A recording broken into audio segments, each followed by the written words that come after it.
Hey everybody, welcome to another Illustrator CS6 tutorial. My name is Buddy Blackbeard. Today we're going to learn how to insert images into a document. So you can use Illustrator's place command to insert artwork into a document.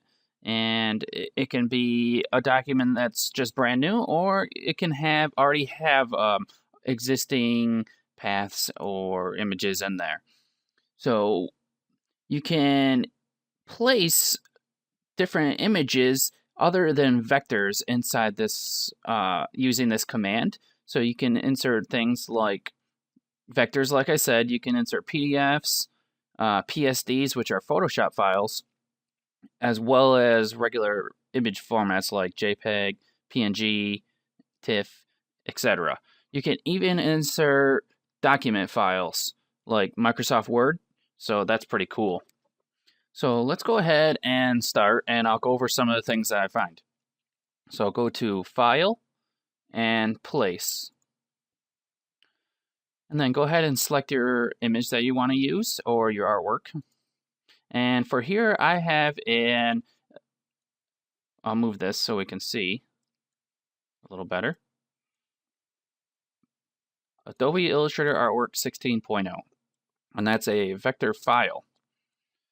Now we've got some options here that you can select. We've got Link, which usually is what you want to have selected. It places a screen version of the image and links the document to the image file. So it's kind of like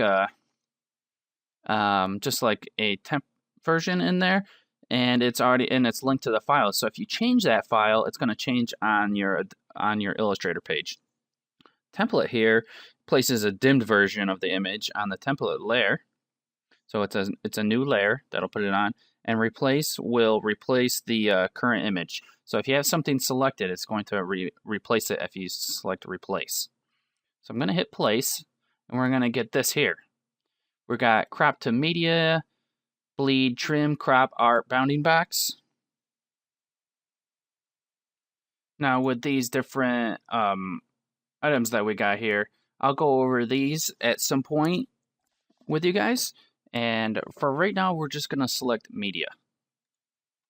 And if you want to preview it, you can check the preview button here if it's not on already, so you can see what it is going to do. And you can see that we've got a large area, a large box here around the other box, because that's how the original file is set up.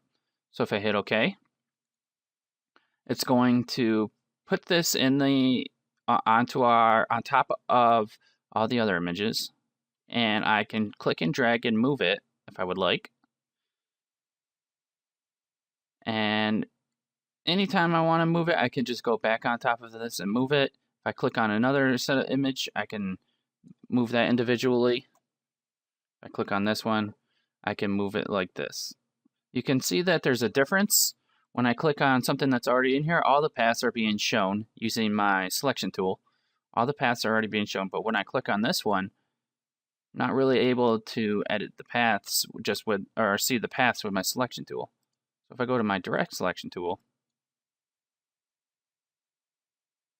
you can see that it's not going to work either. The edges and the anchors, they're all up here. So this is just the image.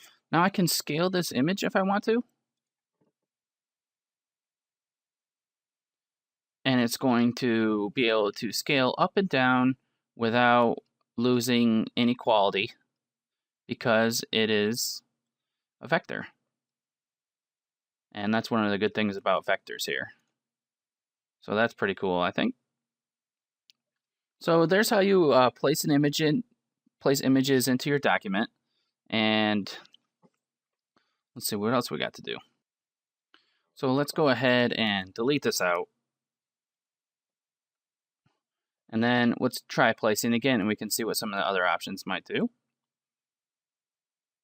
I'll check template. Hit place, media. And now you can see that it has been grayed out. It's behind the layer. If I hide this, you can see now that it's behind the layer, and it's also grayed out.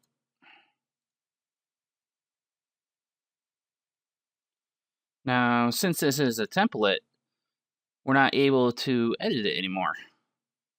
So that's what's going on here. We've got our template layer here. It is actually locked. And now, if I click the unlock button, now I can move it around again. See, there's the lock button here, like that. And you don't want to be using template for a finished product. You want to use the actual regular one for the finished product.